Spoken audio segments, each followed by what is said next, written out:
I started boxing really young. I started boxing 9 years old, and I remember one of my family members lived close to the All Stars boxing gym on the Harrow Road, and just because of how the gym looks really different to any other gym. It's not just a normal building. It's like a grade 2 listed old church or something, and at the same time, it's a boxing gym. So I was always intrigued to go in and see what was in there. Do you know what I mean? I always heard shouting from outside, and I always see a lot of like people going in and out. I always wonder what's going on in there. And I mean, one day I walked in, and it just went from there really, man. I saw the gym.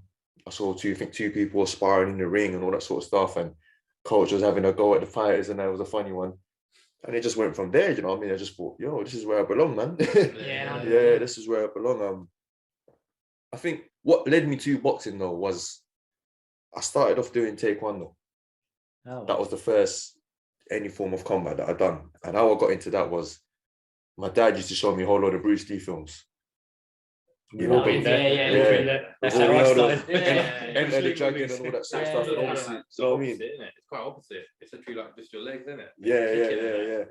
Because I was watching Enter the Dragon and the nunchucks and that, and I thought, I want to do a bit of that. So I was like, I want to do a bit of karate, whatever it was. And you know, them times you don't really know taekwondo, karate, kung fu. You think it's all one thing. And once you've got Bruce Lee movies, they progress on to Jackie Chan. Yeah, do you know what I mean? Yeah. So I've gone in taekwondo. Well, the one I did was proper non-contact. Oh, yeah. It was proper non-contact. Proper like I remember the motto of the martial art was stop a fight before it begins. So it's very non-contact. There was no contact. To progress on from one block to the other, you had to go do a grading. The grading was you had to memorize a pattern in your head, and it was block, kick, punch this, block this, and you do it 3 or 4 times, and that was your grading. And it almost got to the stage where even at a young age, I felt a bit like I'd hit my ceiling with it. I knew there was more. I knew I could push myself more and achieve more. I'd always been a fan of boxing. At the same time, my dad was showing me Mike Tyson, Muhammad Ali, all this sort of stuff, like Nassim Hamed. So I always knew about boxing. I think what really pulled me into boxing was Manny Pacquiao. Yeah. You know, at the time he was smashing through the division, and me being half Filipino, my mum's side of the family's Filipino. So, you know, obviously I had no choice but to support Manny Pacquiao. You know? I had no choice but to watch him.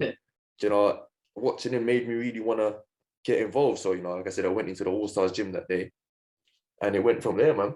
Yeah, it's quite interesting because Manny Pacquiao also mentioned about Bruce Lee being an influence. Yeah. Do you know what I mean? I think I played football as well. I did a little bit of football. I played for the local team, Wembley FC. I think it's Sunday League. And I got a bit fed up because when you play as a team, not everyone has the same standard that you have for yourself. Yeah. So I've got even at the young age, I had a standard where I wanted to win every game, and I had a competitive spirit where if I lost, I was upset the whole weekend. We lost on Sunday, I was upset. If we lost Saturday, I was upset. Wasn't happy. But like we'd go to an away game, we'd lose. And on the bus back, everyone else is laughing and joking at the back. And I'm at the front all upset, thinking, what can I do better? Why did we lose? And I couldn't do it anymore because I felt like I was the only one really trying. Yeah. So I wanted to go into something that was more an individual sport. And obviously boxing and all that kind of taekwondo stuff. I ended up boxing. Yeah. So you mentioned your mum's Filipino. Yeah. Your dad's from Morocco. Yeah. So your dad was showing you boxing initially, the Ali and the Tyson tapes, but the Manny Pacquiao influence was your dad watching that as well? Was that more on your mum's side then? More my mum's side. My dad watched a bit as well. I remember whenever Manny fought, because he always fought in America, we'd always have to stay up till silly hours in the morning to watch the fight. And you know, it became a thing where every Filipino household would have a little gathering when Manny Pacquiao fought. So it almost became part of the community. When Manny fought, everyone would gather and almost like a birthday or an occasion. It was an occasion, put that way. It was an occasion when you fought. So it became a big part of it's interesting of the culture. I've heard a lot of people say the same about Mike Tyson when he fought. It became like an occasion. People got together, and of course Joe Louis back in the 30s and 40s for the community there. They all got together to watch the fights as well. So it's really interesting. So from there, you went to the amateur boxing. So tell us a bit about your amateur background then. I started boxing outdoors. I said I was amateur for about 11 years. I turned pro 21, so I was amateur about 11 years. In my time as an amateur boxing changed so many times. When I started amateur boxing, I remember senior boxing was 4 minutes. You know what I mean? It was 40 minutes. They scored with the kickers. So it was, if you landed a punch, you'd get a point. Yeah. And then at the end of the fight, you'd win. Maybe you'd be like 21, 22. Or it'd be 9-15, and whoever landed the most punches would win. So I think because of that as well, there was a different style to boxing. Like there'd be a lot more fencing going on. Yeah. If you look at the Olympics, maybe the Sydney ones, or I think the first one I watched proper was maybe not Athens. It was one after Athens, Beijing. It was Beijing. That's the first Olympics I watched properly. I think James Gill won gold. There's a lot of fencing going on because I think the scoring was different. Yeah. Do you know what I mean? But that sort of style where everyone was bouncing around and tippy tappy, it never really appealed for me. I always, for some reason, liked watching professional boxing. You know, even from that age, I wanted to get the lace-up gloves. I see Mayweather training in the gym. I want to get the ground and the winner's gloves. I never got them until I was about 21, 22. Yeah, too much, man. Do you know what I mean? Yeah. I never had no money for winning. Yeah. I always just go Sports Direct to get the cheapest gloves possible. Do you know what I mean? But yeah, I wanted the lace-up gloves and I wanted the matching headgear and going. I was obsessed with professional boxing. I just wanted to turn pro. So naturally, even from the beginning, I was trying to emulate what I saw in professional boxing in the gym. So I was never one of them guys that was bouncing around, trying to tippy tap and win points and that sort of stuff. And become a bit of a clash because my coach at the time was saying, your style's too pro, your style's too pro. And they were saying there's a bad thing, but I'm hearing it, I'm going, oh, that's a good thing. Yeah, do you know what I mean? So it was a bit of a clash. It was always a clash. Yeah, man. Different style of fighting amateur, isn't it? Compared to pros. So about your coaches and mentors, who's been your main coaches and mentors, both amateur and now pro? When I started at All Stars, Mr. Akai, God bless him, used to run the gym. And he was a big mentor to me.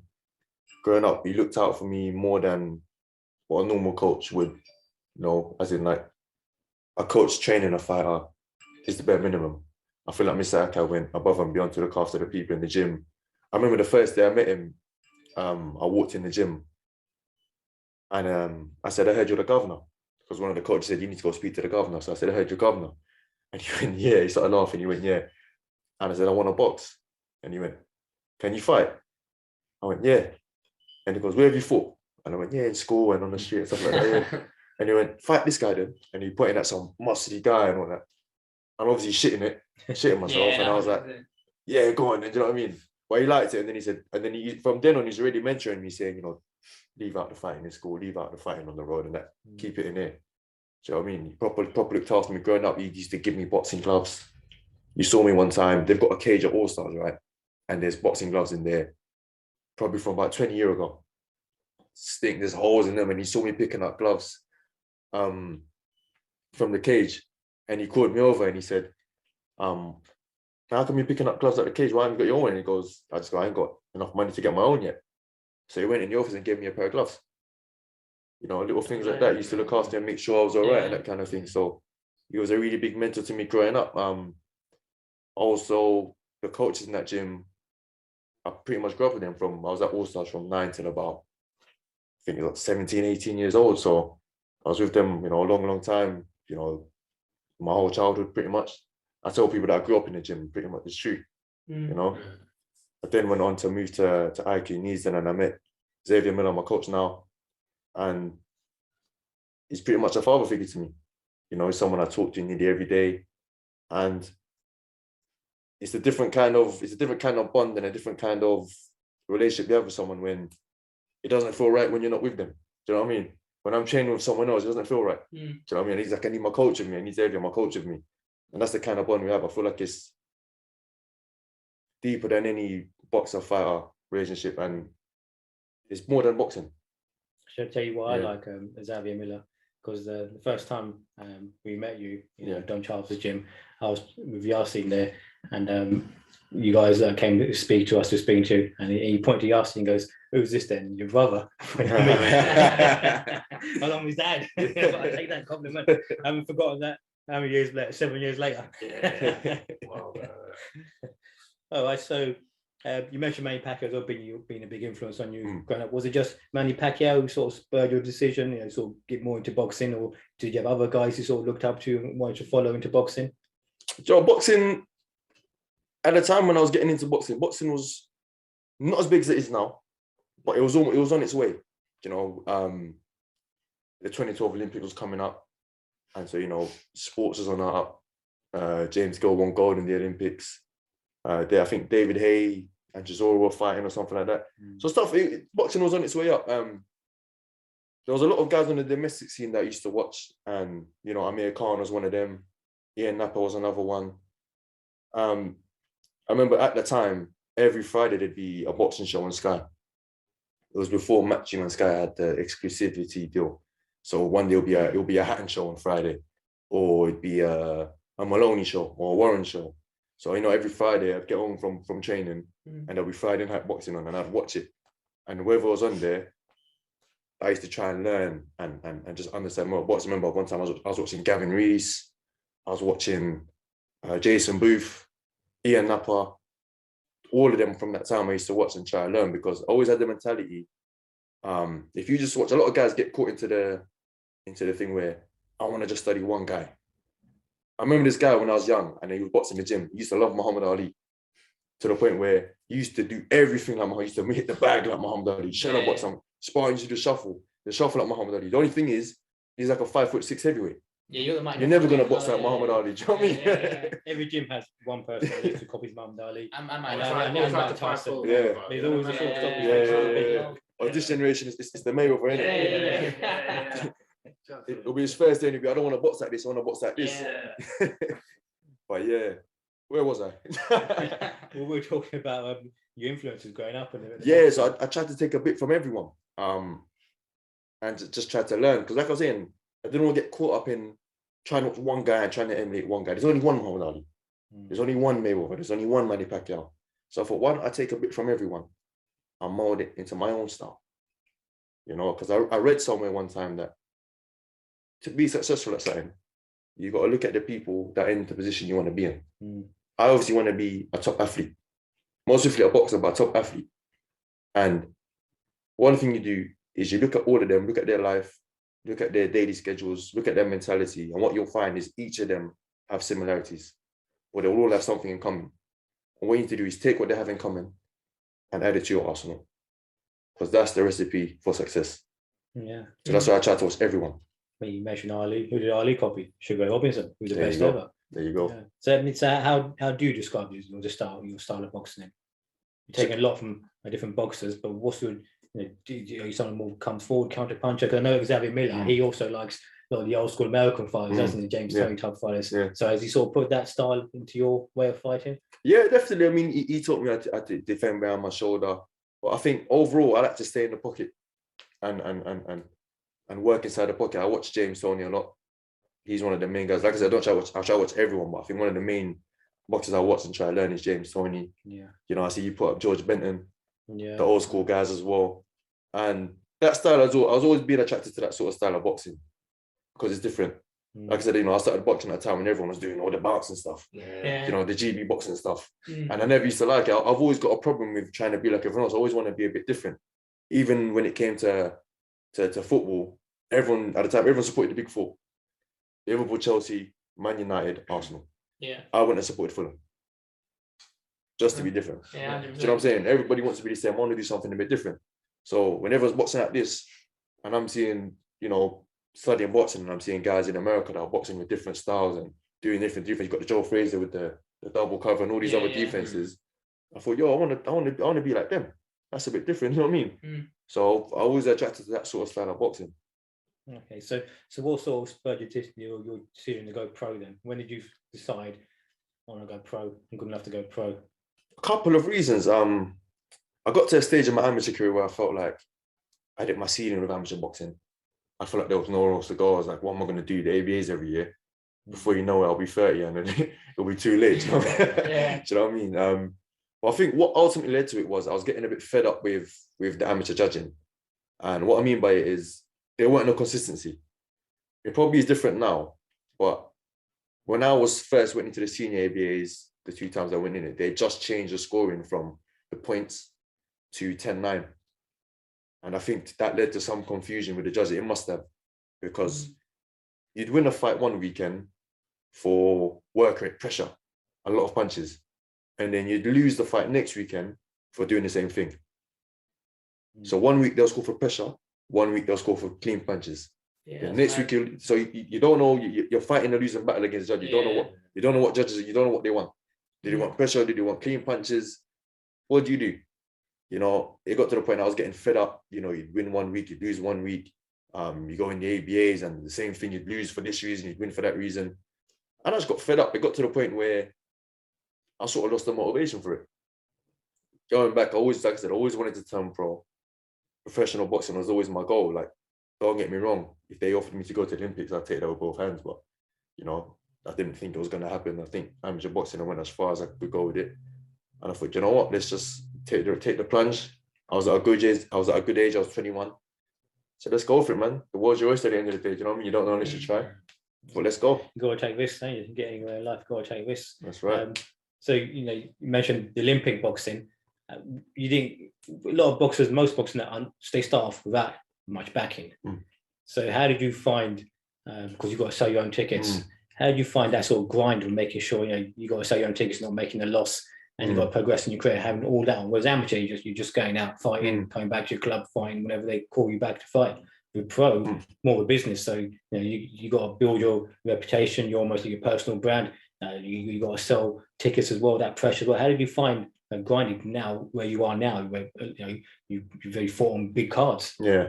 Do you know what? I had a little bit of an idea because I had a good mate of mine that was already pro. So I'd go to his fights and he'd tell me a little bit here and there. My good mate, Ozzy Javier, I think he's boxing tonight, actually. Yeah. So good luck to him. But yeah, he'd tell me a bit, the ins and outs of it, a little bit. So I knew you had to sell tickets. I knew you had to sell a certain amount to fight, etc., etc. But it's almost like a big shock because you grew up boxing and you only see the top 1%. And you think all professional boxing is like that, you know? You see the Mayweathers, the Pacquiaos, you know, the Anthony Joshua's and that, and you think, you know, yeah, when I turn pro, that's what it's like. That word professional means something different in boxing than it does in every other sport. When people say they've turned pro in football, they're on 30K a week and, you know, nice cars, nice clothes, and it's all lovely jubbly, do you know what I mean? But in boxing, it doesn't mean anything. You could turn pro and you'd be on a loss. So it's a big sort of reality check in a way.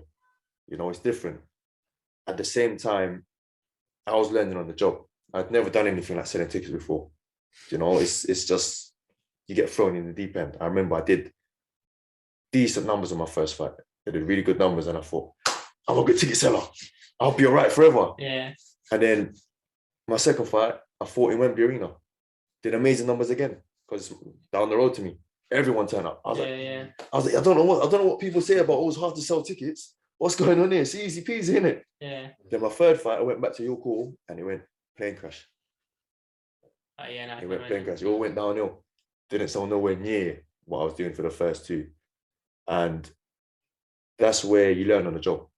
You learn that the people that come to the first two fights are different to the people that come to the next three or four, and they'll be different to the ones that come. And that's when I sort of start to learn that to be a good ticket seller, you've got to be out and about, meeting new people, working on your social media profile, working on your profile in your area, and just building your profile. And I had to take a few hits on the ticket sales, couple of fights. I had to take a few hits financially to fight. But like I said, you learn on the job and you take each loss as a learning curve. You may not lose in the ring, but if you lose financially or you lose whatever way, you take it as a learning curve. So every time I did really bad on the tickets, I had to sit down and say, why did I do bad this time? Then I had to look back and say, right, I need to start meeting new people again. I need to post more on Instagram. I need to have better content to put out. I need to get with my community a bit more. Do you know what I mean? But don't get me wrong, it is hard because there's no way you can prepare for it. The only way is to get thrown in the deep end. The only way is to get thrown in the deep end. There's no course or there's no taster that you can do. So is that your advice for upcoming fighters who don't have that backing? What would you advise them to sort of deal with what they're going to have to eventually handle and the ticket sales and building a social media profile? What sort of advice do you give to those upcoming fighters how to start their career and build it where they are comfortable and making more money? I'd say to them is a lot of guys have this assumption that when you get to the top level, I don't have to sell tickets anymore. I don't know where that comes from, but I can tell you it's not true. Doesn't matter what stage of boxing you're at, tickets is always what matters. Business is always what matters. It's the money. So, for example, it's on a different level, obviously, but for a big promoter's not going to put on a shot at the O2 unless it's going to sell out. What does that come down to? The tickets. So whoever's topping the bill that night needs to be able to sell out the O2 Arena. you know, that kind of stuff. It always comes down to tickets. So no matter where you get, never be complacent and never think that selling tickets is a temporary thing. It's going to be something for your whole career. So always be at it. Always, it's like training. You got to be disciplined with your training. You've got to be consistent with your training. You've got to be consistent with your profile building, with meeting people, with getting out there, your social media. Same thing. It goes hand in hand, because how many times have we heard you can be the best boxer in the world, but if you can't sell a ticket, you're not getting anywhere. Mm-hmm. Do you know what I'm saying? So it's got to be, you train to be the best boxer in the world. You got to don't know how to describe it, but you got to train yourself. You've got to market yourself. Exactly. You've got to brand yourself. You've got to be a salesman. Find what sells and go for it. If you compare like Floyd Mayweather, for example, he's probably the best boxer of our generation. But in the same bracket, I'd have Andre Ward. But they're two different personalities. Exactly. Always good money. Mayweather made all the money. Andre Ward, just as talented, just as skilled, but he didn't get the same fanfare as Mayweather did. That could be because of the personas they took on as a boxer. Andre Ward called himself the son of God, more of the quiet, God-fearing, humble man. Whereas Mayweather, just flaunt it. And that does have an impact on the sort of reach you have. I mean, ultimately, Ward was a skilled boxer that he was world champion, undefeated as well. But still, if you compare their careers, Mayweather's undefeated, Ward's undefeated, both just as skilled, really. But Mayweather's he was the superstar name, wasn't he? The big fish. Yeah. I think what it comes down to is the majority of people that pay into boxing and will pay to watch boxing are casuals. Us as boxing fans, we also the casuals this, the casuals that, but they are the ones that will actually pay. Whenever you go to the O2 to watch boxing, or Wembley Stadium, or Wembley Arena, wherever it is, 90% of the arena is going to be casual fans. The YouTubers have proved that. Exactly. You know, there's, as sad as it sounds, there's not many real boxing fans about. The majority of people that will pay for boxing are the casuals. So that's the market you have to tap into. To get people to come and watch you fight. I mean, the YouTube boxers have proven that. And do you know what I mean? Every boxing fan starts as a casual as well. Exactly. So you get into the sport, and then some are going to become the hardcore fans. But the YouTube boxers, I mean, they've got a social media following, which has allowed them to make all this money, all this recognition. And, I think as boxers, we just have to learn from them. They're good at marketing. Their marketing is amazing. They don't even box. They're not great at boxing, but they're selling at arenas and doing huge pay-per-view numbers. And they're fighting Floyd Mayweather. And they're fighting Floyd Mayweather, right? They're just going to fight Mayweather as well. Exactly. They're winning the lottery, so we've got to just learn from them. And boxing has to do better. I mean, they're just from Watford, isn't it? Okay, so they're just be fighting Mayweather. So just goes to show how important it is building your own brand. So when you went pro, you started off at lightweight and then went to super lightweight, then came back down. So most boxers have got the other way. They'll start light and end up going heavier. So you come back down. Is super featherweight the weight you sort of settled into? Yeah, it's the weight. It's not the weight I started at. When I first started my debut, I was down as a lightweight. In my head, I was only going to compete as a lightweight. A few times I've had to go to super lightweight because last minute change of opponent and the guy's going to come in heavy. So we just matched the fight super lightweight. The reason why I went down to super featherweight initially was my manager at the time, Steve Goodwin, said he had an English title fight for me at super feather. I was on an iron at first, but I thought to myself, do you know what? I'll make the lightweight pretty easy. I was all having breakfast on the day of the fight, getting on the scales underneath the lightweight limit. So I thought, I could do super feather. And then I thought, you know what? Did it, done it, made the weight. And it went on from there. Now I campaign at super featherweight. I can still make super featherweight. I can still make lightweight. I can do either of the three, to be honest. And I'll kick anyone's ass that won it from them weights as well. You know what I mean? So you're 26 now. Yeah. So you sort of getting to that period where you sort of fill out the next. So it'd be interesting to see whether you move up to lightweight as well. Okay. So since you've signed with Dillian White. So how did that all come about? And what have you learned being around like a high-profile, world-class boxer like Dillian White? Do you know what? His brother Dean White started popping up at the gym, and one day he just said, "You know what? I'm going to bring my brother down." And Dillian walked in, and I think I happened to be sparring that day, and he ended up doing my corner, giving me a bit of advice. He started doing a bit of work with my coach Xavier Miller, and then we just started seeing him in the gym a lot more. you know, and every time he'd be in the gym, he'd give me tips here and there, he'd do my corner a lot of the times. And then it just come that he said, you know, when you're ready, I want to manage you. From there, I went out to Portugal for the first time. And that's when he made it official. He said, yeah, man, I'm going to get you a fight. So yeah, I'll manage you. And it just went from there. It was like pretty simple. It happened. I was just like, oh, okay, bloody hell, do you know what I mean? Yeah. All right, cool. This literally happened pretty simple. Being around him though, the first training camp I was with him properly was in Portugal the first time. If he was training for the Povetkin fight, it must have been the longest training camp ever. I think he was training for, I don't know, like 4 months for that fight. Because of COVID, he kept getting pushed back. Yeah. And I thought I trained hard till I met him and saw him training it out there. The intensity of the training camp was something I'd never seen before. It definitely made me better as a fighter. I got to see a world-class training team in terms of conditioning coaches, physios, facilities, all in one place. We're in a facility where everything's within walking distance.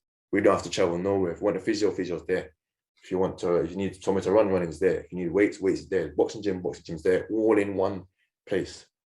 So it opened my eyes to how something like that separates certain fighters. You know, someone who is full-time boxing, training in a facility like that compared to someone who has to work and all this sort of stuff, train twice a day and go to work and all that. You can see what separates them. Because when I came back from that training camp, I was a different kind of animal. It was a shame I didn't get to fight after it, because obviously COVID was in the way and stuff. But it definitely changed my fight and it raised my standards for myself. What I classified as training hard before became like an off-season standard for me. And now when I'm in camp, my training has gone, it's different. The standards I set, the numbers I have to hit, the amount of sessions I do in the week is completely changed. Because it showed me what guys at that top level are doing. Yes, and maybe we mentioned about copying successful people. There you go. When you get into there you go. Guys like Dylan White, you see how why they rank so high, why they're winning so much as well. So it rubs off, doesn't it? Everyone in the camp, everyone gets better around people like that. Yeah. So what was a typical day's training for you then? Typical day's training. I run through my week then. So on a Monday morning, Monday's the first day of training. So I'll do my long run in the morning, get in the gym in the evening, probably do either sparring or usual boxing training. I'm with my strength coach, Neon Samuels, Tuesday and Thursday mornings. So we do weights, you know, deadlift, squats, that kind of stuff. We also do some sprints on the air bike. And Wednesdays and Friday evenings I'm boxing. So I try to do as much boxing as possible because I don't want to fall into the trap of doing too much conditioning as opposed to boxing. You always got to remember boxing comes first. Yeah. And no matter what, in the end of everything, we're going to get in the ring and box. We're not going to get in the ring and deadlift. We're not going to get in the ring and run 5K. We're not going to get in the ring and do push-ups. We're going to get in there and fight. So boxing has to come first in the training camp. But one thing I try and stick to is a schedule. Because with schedule, you know how to prepare yourself for each session. For example, if I know I'm going to run that a certain amount of time on Monday, I know how to prepare myself for that. Mentally, physically, I know what to eat. If I have a nutritionist on board, I can tell them, look, this is what I'm doing in the week so they can prepare my food adequately. That's also, I find like structure is the most important thing in the training camp. Without it, it's a bit of a hit and miss kind of thing. It's a bit of a freestyle. Yeah, I get that. Do you know what I mean? That's one thing I learned, going back to the last question, one thing I learned about being in Portugal the first time is the structure. Yeah, you need routine. Routine, yeah. A good plan. Yeah. Because like even, for example, how do I even know I'm getting fitter if every week I'm doing different things? Do you know what I'm saying? If Monday, 5K one Monday, then 10K the next Monday, then back to 5, I don't know, am I getting better? Am I getting worse? I don't know. So I've got to have some sort of consistency in my schedule to sort of collect data. You know, okay, I did this on the bench last week, I did this on this last week. So, do you know what I mean? It gives me something to go back on and shows me I'm improving. And it's a massive confidence boost. When you know you're improving, it's a massive confidence boost. Yeah, 100%. Do you know what I mean? Yeah, instead of just feeling fit. Yeah. Guesswork, innit? So what are the main qualities and traits which you believe have led you to where you are now for your current success? I think for me, the ability to stay motivated and dedicated when it may not be easy to be motivated and dedicated. Discipline. And what I mean by this is it's easy to be motivated when you've got a fight coming up. Every boxer is motivated when a fight's coming up. You know, when a fighter goes on a press conference and says, I've trained really hard. And it doesn't mean anything. You're supposed to train hard. I've trained really hard. You're supposed to train really hard. It's standard. Everyone trains hard. You're not going to win a fight because you train hard. Everyone does. Can we like hear you say that in your next press conference when the other guy says it? Yeah. That's gonna be that'll be my comeback, innit? Everyone trains hard. Everyone trains hard. Do you know what I mean? Go back to what I was saying. It's easy to be motivated before a fight. It's easy to be motivated after you've had a big signing, or do you know what I mean? It's easy. What's not easy is when you've got nothing coming up. Can you stay disciplined?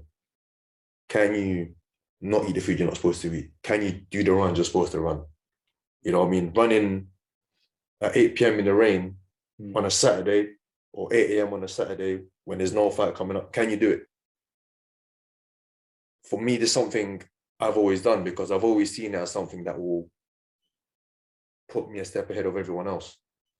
You know? Like I said, everyone trains in training camp. Everyone trains hard. No matter what, everyone trains hard.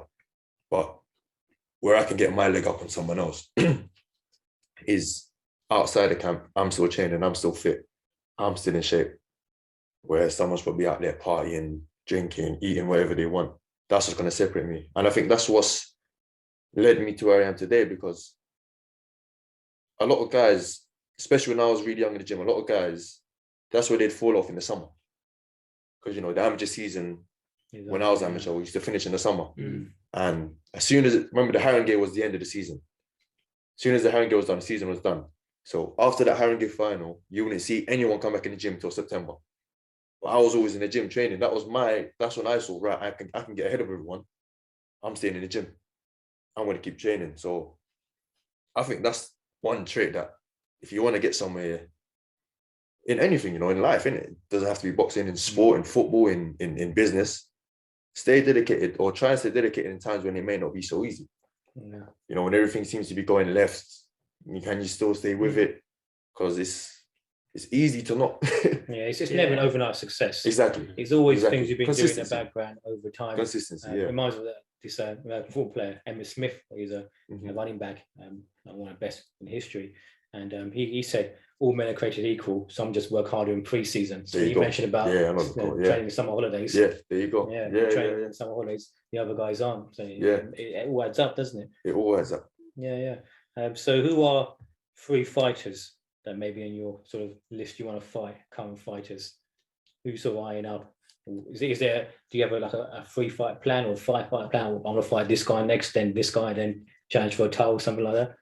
Do you know what? I think I don't have a list, but I know anyone in the top 10, top 5 can have it. Because, you know what? Being managed by Dylan, I'm around a lot of, not as you can say, I'm around Dylan himself, I'm around, and the Savage Babbage. You know, they're on fighting anyone, and it rubs off in it. So, you know, I'm on fighting anyone, whoever it is. It can be Joker, it can be Zelfa Barrett, it can be Kid Galahad, it can be Maxie Hughes, whoever. I know they're fighting tonight. Whoever, it can be even the weight below, Leigh Wood, Josh Warrington. You can come up and fight as well. Like, I'm a type of guy. I like how boxing was in the 90s. In the 80s where, if you look at the Fab Forward, everyone fought everyone. Everyone fought everyone. Boxing was more of a competition as opposed to a business. I don't understand money talks, but I love that era because everyone fought everyone. And that's what I'm willing to do. I'm willing to fight anyone. Yeah, I mean, when I grew up, like in the early 90s, watching the boxing, we had that rivalry, Eubank, Ben, Watson, Collins, and it was on ITV, so everyone could watch it. So that was great for boxing. I think people having access to that as well, ITV, free TV, that led to like future stars as well, because they grew up in that sort of... It makes boxing interesting. Yeah, those rivalries. It's what I say when we're saying about the YouTube. That's why boxing has to be better, because the YouTubers are making matches that I'm interested in.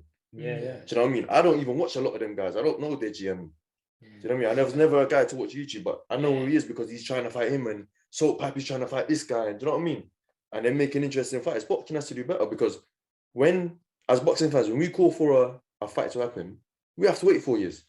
We've been calling for Fury AJ for how many years have we been calling for that fight? Do you know what I mean? Too long. For too long, and we're only maybe gonna get it in December. Yeah. Do you know what I'm saying? Whereas the YouTubers will call out for a fight and they'll get it in 2 months. Jake Paul versus this geezer. They'll have it on. Do you know what I'm saying? Yeah, we don't have many great rivalries either now. Yeah. As compared to we used to. There's a lot of great rivalries now. There's not many great rivalries, are there? I mean, a lot of people don't want to fight each other. I mean, guys, I know this goes on, and guys will specifically select the easiest world champion out of the 4 or the 5, simply because that's the easiest world champion to go for and get. And then when you win the world title, you still don't want nothing to do with the other world champions. I think that's what's hurting boxing. Mm-hmm. People aren't seeing the matchups, the good matchups that are there to be seen. They're not always seeing the legacy; they're seeing the money, I suppose. Yeah. So once they get a title, they want to sit on it and just make as much money from it. Yeah. I think there's too many titles in boxing as well. Yeah, 100%. Everyone's scared of like losing their own as They've well. all got different rules and Everyone's scared of it. WC make up rules as they go along. Yeah, they just made their own little bridge. I know. Bridgerweight, I don't think that's a good idea, because if you look at the best heavyweights of all time, they've all been Bridgerweight now. They'll be Bridgerweight. You ruin the legacy of the heavyweight. That's only to do with one title. Do you know what I mean? WBC, yeah. I mean, it's good for the fighters. The fighters get more opportunities. Yeah, I agree, honestly. But that's other things, but then it's like... Yeah, there's too many titles. International, this, intercontinental, this. And... WBO, Super this. I can't even name all of them. I can't keep up. You can't. Look, Jonas, I'm super featherweight, right? If someone said to me, name the featherweight champions, name the super featherweight, I couldn't. I don't know. Yeah, but you know what? I guess I honestly don't know. The media side of things is good because all the casual fans are all going to see the belt. Yeah, that's what it is. So do you know what? Why they're doing it. Do you know what I was saying? When I fought Castaneda for the WBC International, I was telling my mates, like, when I win the belt, I'm going to take it around my area and say I'm a world champion. And I bet everyone will fall for it. Just because it says international, but everyone will say I'm a world champion, everyone will fall for it. Yeah, that's literally what it is. Do you know what I mean? There's so many belts out there, but... The belt's about it, you know what I'm saying? Yeah. If I had a belt on me... I'd flaunt that. Yeah, you get me. Yeah, exactly. You work for it still, innit? Yeah, it's still hard work. So it's good for boxing, it's bad for boxing. Well, I think as a whole, boxing has to do better, man. Yeah. Boxing has to be promotion-wise and... boxing has to be better. So those fighters currently, it's all about historically, super featherweight. We'll say super featherweight. Historically, what the name is super featherweight. Manny Pacquiao, you mentioned, he was a great super featherweight all time. Floyd Mayweather Jr. Alexis Arguello as well. Yeah, good. Julio Cesar Chavez Senior. Some others as well. But Evan Morales. I'd love to fight Troy. Yeah, that's I'd love to fight Troy. Yeah, I think Gatti's one. Morales another one. I love Morales' fight with Guerrero, the first one. Amazing fight. Yeah, I'd love that fight. Why Gatti though? Is it because he was like they call him the human highlight reel? Was it because he was you knew you were going to get a fight fighting Gatti? Yeah, it's going to be exciting. Yeah, you know me. I love a bit of war as well in the ring. I love a bit of war. I love staying in the pocket and having a bit of a fight. Do you know what I mean? I know Gatti. That's a bit of me. So Gatti, I know Gatti will come for that. I know Eric Morales is going to come for that, 100%. And I think what it comes down to for me is what I like to watch, and I think there's nothing better than watching a tear up in there. Do you know what I mean? Basically watching two Mexicans fight like that. Do you know what I'm saying? Imagine the Mexican ABAs. I'd love to go and watch a Mexican ABAs if there is any. Probably all pro. But probably will turn Block 13 or something like that. So. But yeah, I'd love to, man. And I think that's why I'd love to fight Gatti. I'd love to fight Morales Barrera, because I think there's nothing. I hate having to chase someone around the ring. So that's the style. I hate having to chase them around the ring. It's like you want to just nail their feet to the floor. Like, come on, let's just have a fight. Come on, we're here to fight. We're not here to do track and field. So I reckon that's why I them. That's an interesting choice with Gatti, but he was great to watch. So you're definitely gonna get entertaining nights fighting. So what do you think separates you as a fighter? So you mentioned you want to stay, you want to tear up. What separates you as a fighter? I think the fact that I'm willing to get in there with anyone, regardless of anything. Do you know what I mean? A lot of guys take too many other things in consideration when thinking about who they're gonna fight next. But with me, it's just, I fight. I'm a fighter. I fight just like in the old days. They get a call, you're fighting on this day. Like you fight, like I got a call for sparring the other day. a lot of the other guys ask, "Oh, who am I sparring? How many rounds? Who's this and that?" I just said, "Yeah, right. I'll be here. Friday, 12 o'clock. Yeah, I'll be here." Didn't ask who it was. Didn't care. Just don't have a fight. You know what I'm saying? Yeah. I think that's what separates me from a lot of the other guys, man. I think, as well as that, going back to the discipline thing, I think that's what separates me as well. A lot of people can't stay disciplined for prolonged periods. Don't know what it is, but I feel like with me, I can stay on the ball for a lot longer. Yeah, boxing, especially sports, isn't it? Where if you do like fall short of your discipline, you get found out. Yeah, especially like when there's nothing going on. For example, for me at the moment, I've got nothing going on. There's no cemented date in the future. There's a little bit of rumors and whatever going on, but I don't actually have a specific date yet. Yet I'm sitting in the gym 6 times a week.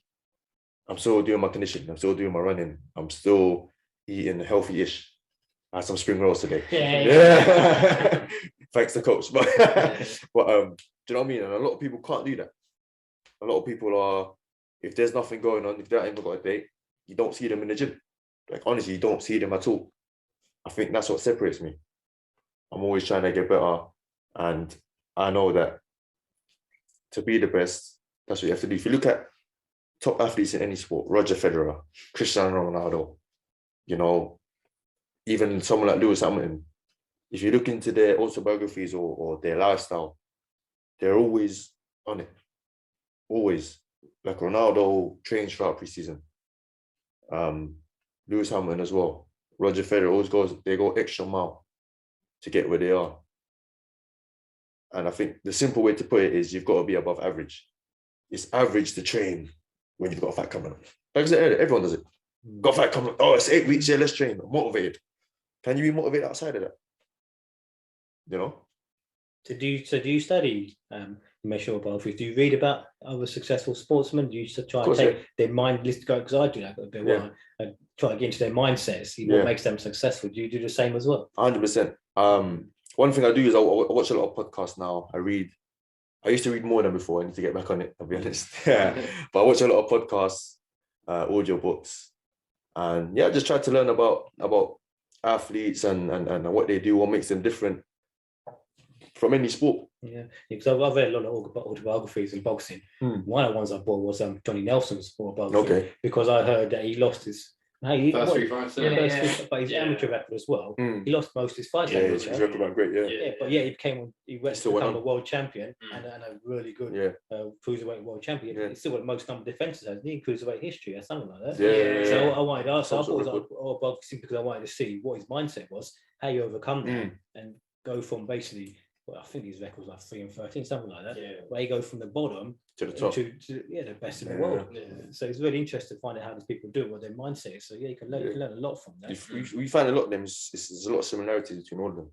There's a lot of similarities. What a lot of people don't know, I won my first fight as amateur. Then I lost 4 or 5 in a row.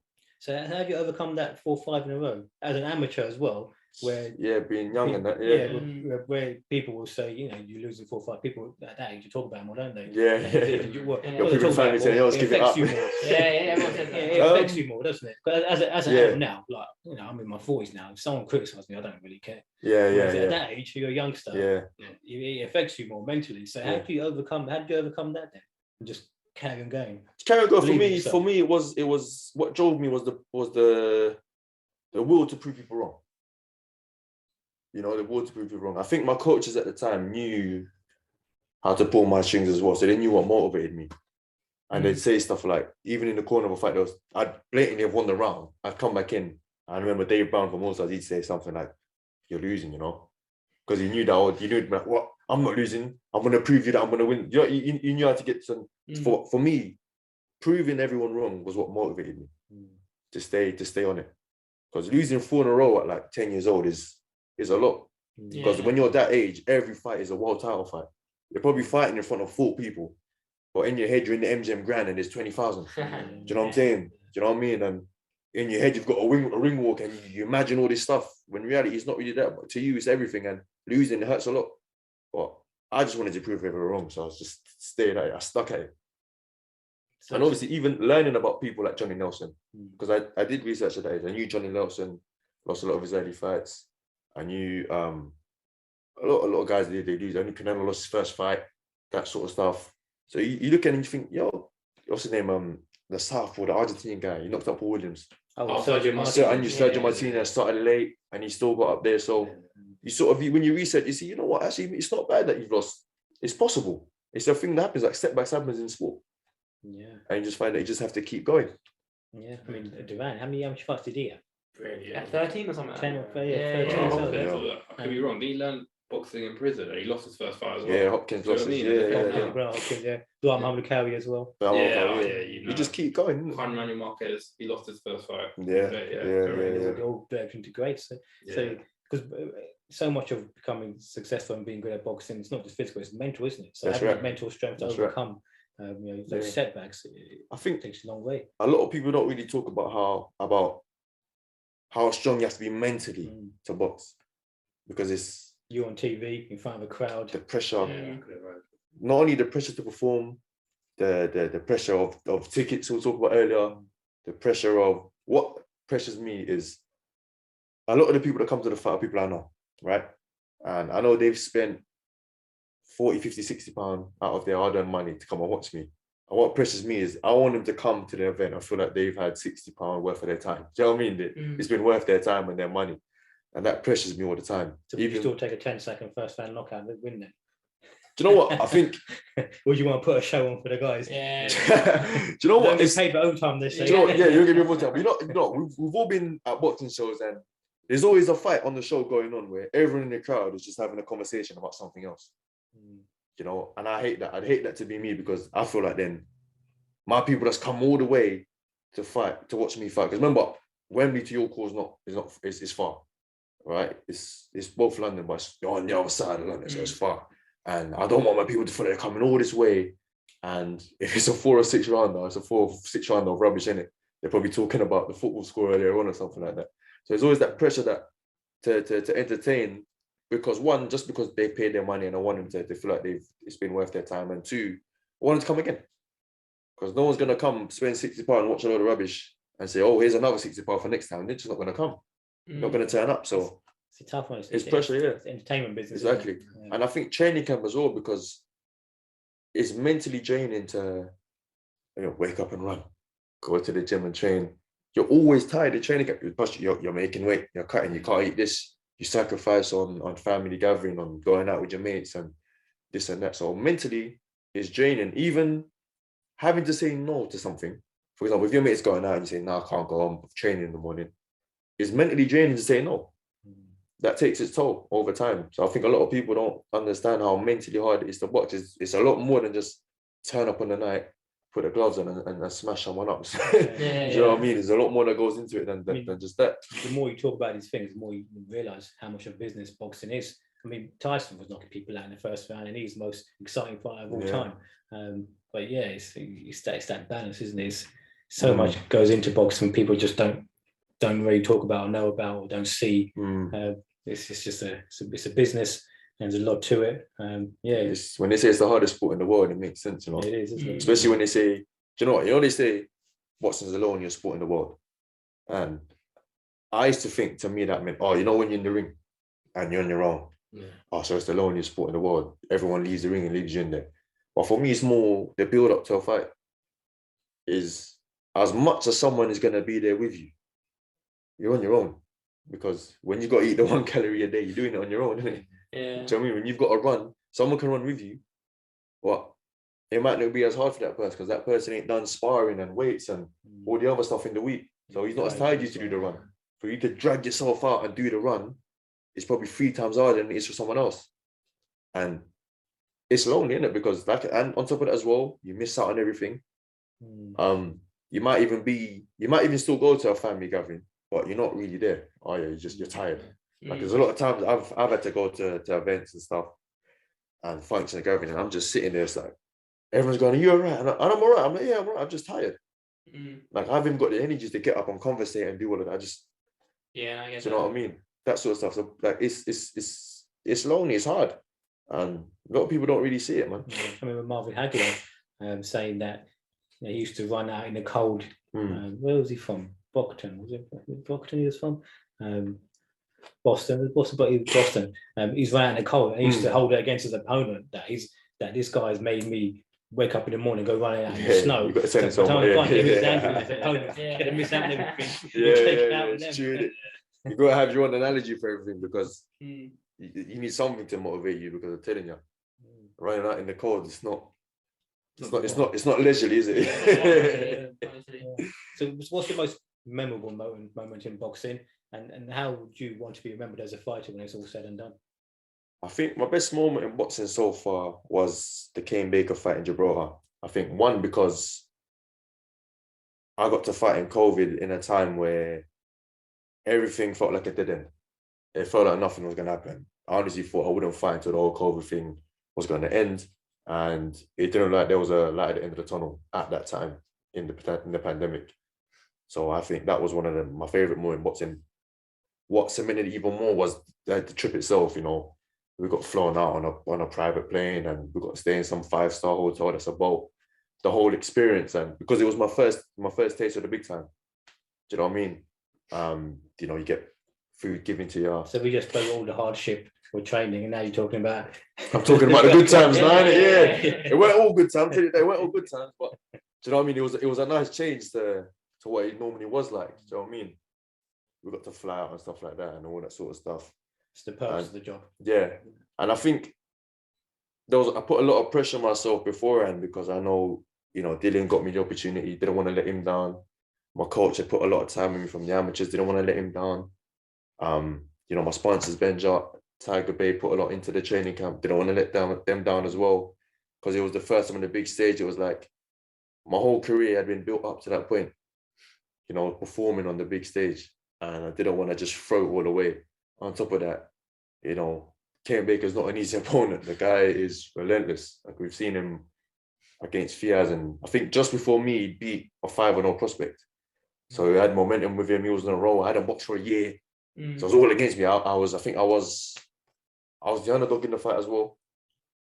So I had a whole lot of pressure on me, and after winning the fight, it was like the best feeling ever. Like, you know, I felt like I'd finally arrived on the stage that I belong. Obviously not there anymore, but, you know, with due time, we'll get back. Yeah, so the second part of the question was, how would you want to be remembered as a fighter? I like to be remembered as someone who didn't back down to no challenge. Someone who took every fight that was put in front of him. Obviously not nothing silly like fight a heavyweight. Yeah. But obviously every reasonable fight. That's like real old school. Yeah, that's a bit mad. Moving up heavyweight. But he's someone that went out there and, you know, gave the fans good fights. Didn't shy away from a challenge, and, you know, was willing to get in there with anyone and everyone. Spoke about Tiro guy earlier. He was one of them guys. He got in there with everyone. Morales got in there with everyone. Didn't back down from anyone. I want to be one of them guys. I think a lot of the boxers out there nowadays aren't on none of that. You know, they're very tactical with who they fight. They want to IBO route or this route. Yeah, I'll fight anyone, man.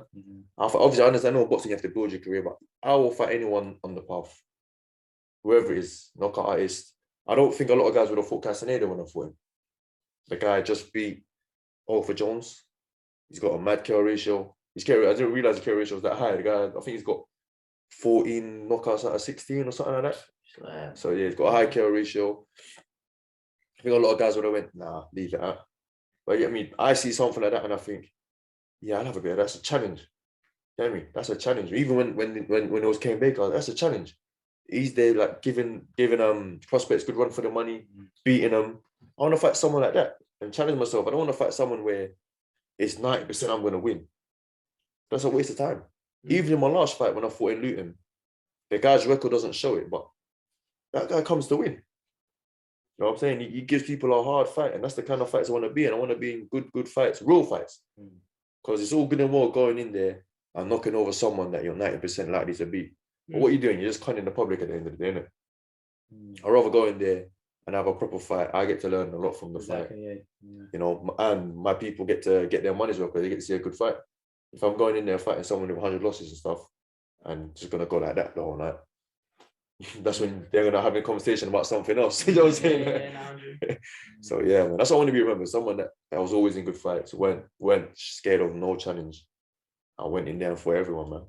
I'm looking forward to those big fights then. Yeah, man, soon, man. Soon. When am I never in a good fight? So you talked about the knockout percentage of one of your opponents.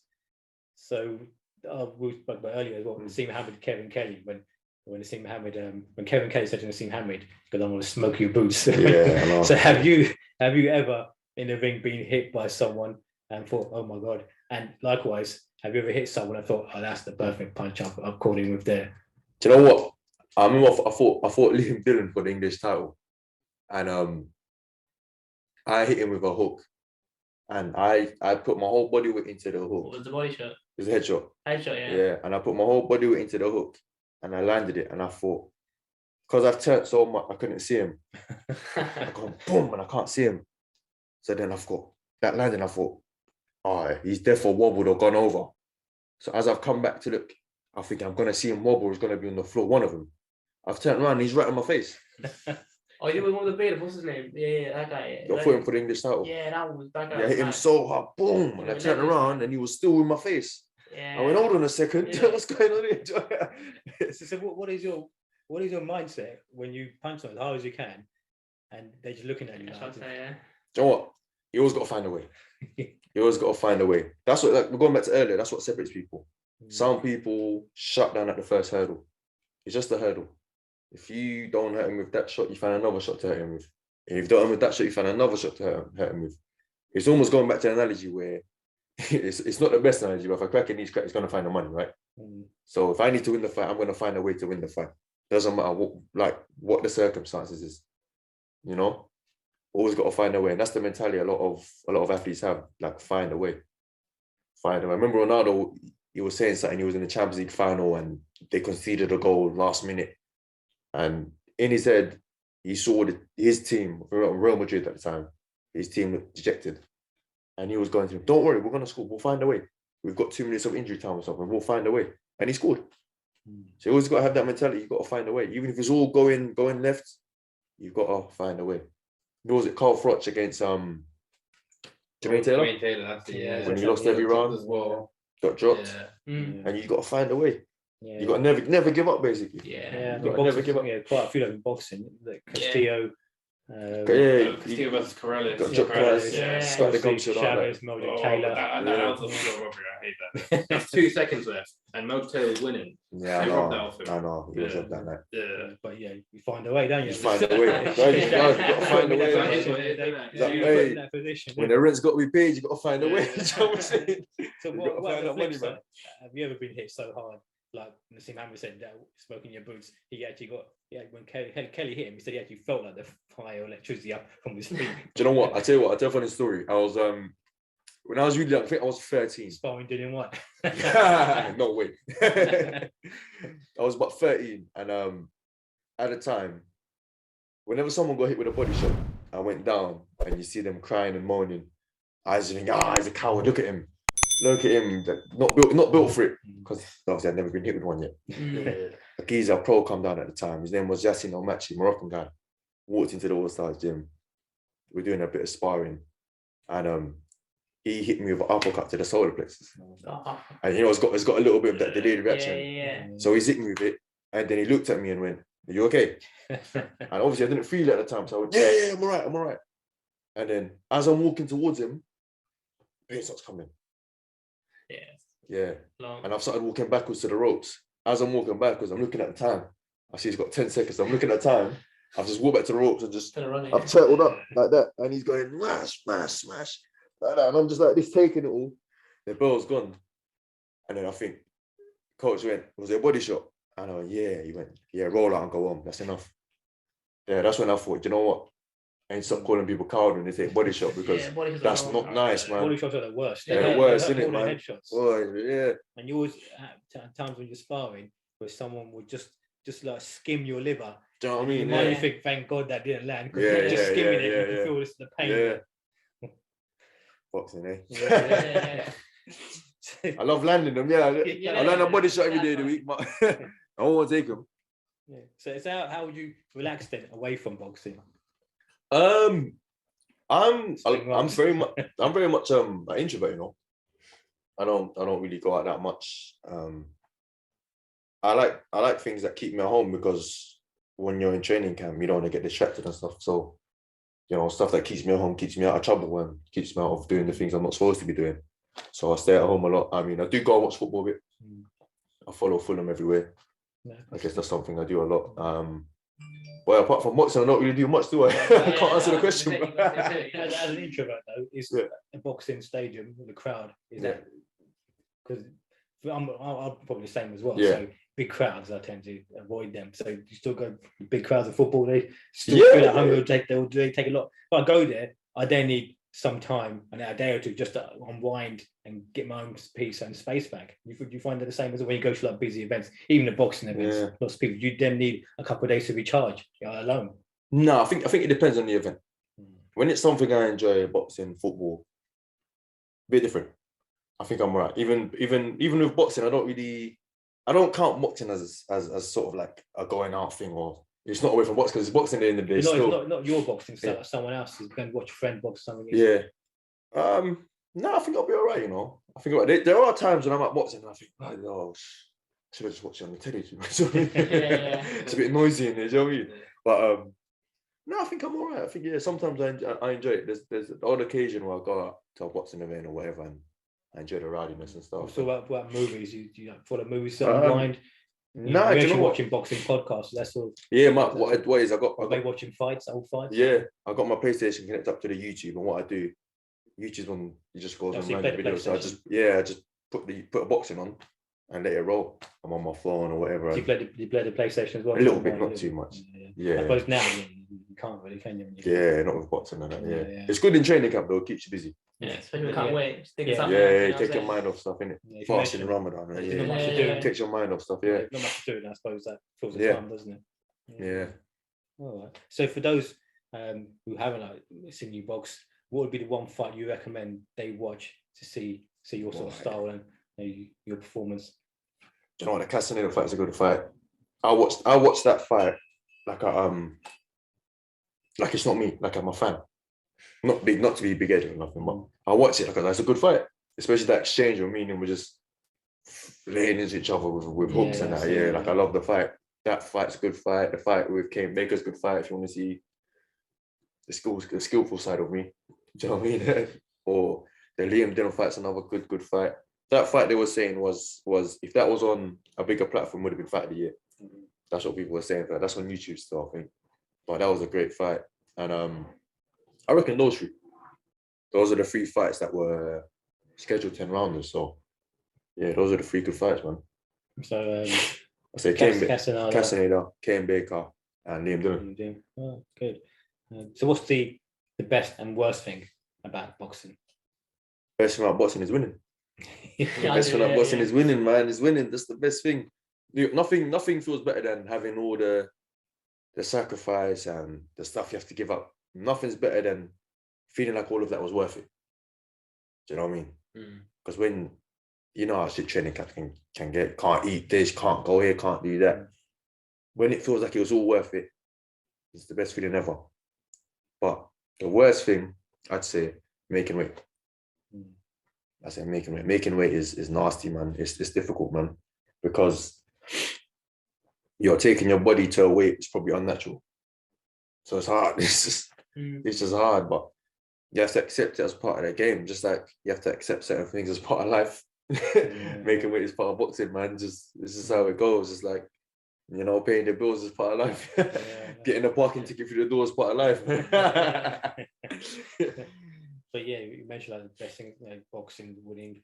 You see a lot of boxers when they finish their career, they can't replace that high of fighting for crowds, and then they go into doing all sorts. So it's almost a double-edged sword, isn't it? But yeah, you'd rather have the fame and the winning anyway. Exactly. You just got to stay busy, I think. And like you got to have that understanding that boxing isn't gonna last forever. Like at the most, you get it's a very short career. The most you get maybe 10 years if you're lucky. Yeah. More if you're lucky. So you always got to prepare for that day where you know boxing's coming to an end. You know you can't do it forever. You know, so you always got to be in the back of your mind. You've always got to be planning and for that time. So what's next for you? I'm trying to hopefully fight in November, December. around that time. November's it's not fast. It's 6 weeks. 6 weeks. So it's good that I'm always training. Yeah. It's good that I'm always training. You always supposed to train hard. You're always supposed to train hard. That's right. It's normal. No, yeah, trying to get on November, December around that time, and yeah, man, anyone. I think ideally, I feel like I belong on a big stage, and that's what I want to get back to. And yeah, when I get back there, man, I fight anyone, man, any title, let's go, man. Let's go. I'm not really one for going down this route, going down that route. Citron, I'll fight. Simple as that. I don't have no preferences. Lightweight, super feather, whatever.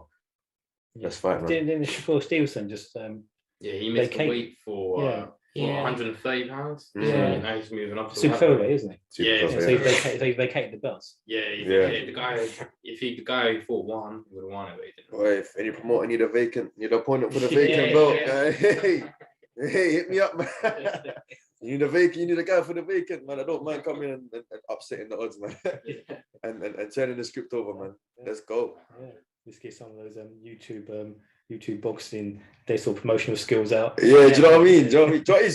A lot of the time, a lot of champions, a lot of superstars come into the scene out of nowhere.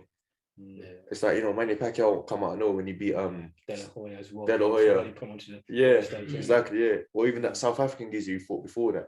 Yeah, way before that. Was that when he was way younger, innit? Like when he the guy from HBO was like, couldn't even pronounce his name. The guy was like, he's like Manny Pacquiao. In the weight corner, we got Manny he couldn't even pronounce his name. Jim Lampley, innit? Jim Lampley, yeah. And he was like, I'll get it right someday. Yeah, and he did. He loved him, man. So yeah, man. I mean, I'm down for that as well. I mean, people shy away from challenges too much, man. I'm one that's meets them head on. Like, let's have it kind of mentality to it. Like, let's go, man. As long as it's all makes sense. Yeah. Let's go. You don't for me to fight on middleweight, something crazy like that. But get me to fight someone my weight. Would you to take that risk though? Obviously, at Kell Brook against Golovkin, because it was the big name, the big money.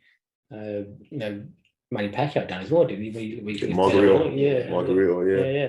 And even against De La Hoya, which is a much smaller person. We had it recently as well, didn't we? Obviously, Khan done against Alvarez. I guess Conor Benn's going up. Well, wait. Yeah. You know what? Would you consider that like a huge, your biggest payday, a few million to go up 2 weight divisions against a big name? Of course, I do it. Yeah. I do it. Knowing me, very rarely can I say no to a challenge. Because it's a risk, isn't it? I mean, it's a massive risk because the other guy is obviously the punch resistance different. It's all different. Yeah, it's going to feel different. Yeah, muscle mass, everything's different. So, but yeah, man, I'm still take that risk then. Oh yeah, of course, any risk. Throw them at me. Obviously, to an extent, for the right reasons. For the right, I do. Because I think some of these guys, I'm not going to say names. I think they just done it for the money as opposed to try and make a name for themselves, a legacy. You want to do it for the right reasons, but it has been done in the past, hasn't it? A lot of times, a lot of the old school fighters, Sam Langford, for example, some people say he's like top 3 of all time. He came from lightweight up to heavyweight. Yeah, these guys don't know who that is, man. They don't know who that guy is, man. On my channel, most of those guys they don't know who Van der Holyfield was. He's the best fighter to ever win the world title, isn't it? Charlie Bird done the same. No, we're going to win a world title, but no one wanted to fight him really. So he was like fighting before guy heavyweight. And he was a 160 pounder, Charlie Bird. So yeah, a lot of people don't. A lot of boxing fans. Would you change your style though for that? Because you mentioned like a tail up, you'd have to box more. I'm assuming against someone who's 2 divisions above you, for example. You have to go against your natural instinct. See if someone says that to me. I'll say, I'm gonna go up middleweight and have a tear up. That's what I'm like, bro.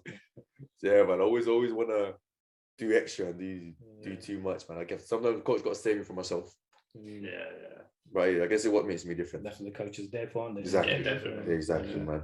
Yeah. Exactly. All right. So I think that's about all the questions I've got for you. You guys got any questions? We asked a load before the podcast. Can't remember them now, innit? We always did that at the beginning with the chat, innit? We should have just slowed down. Good stuff.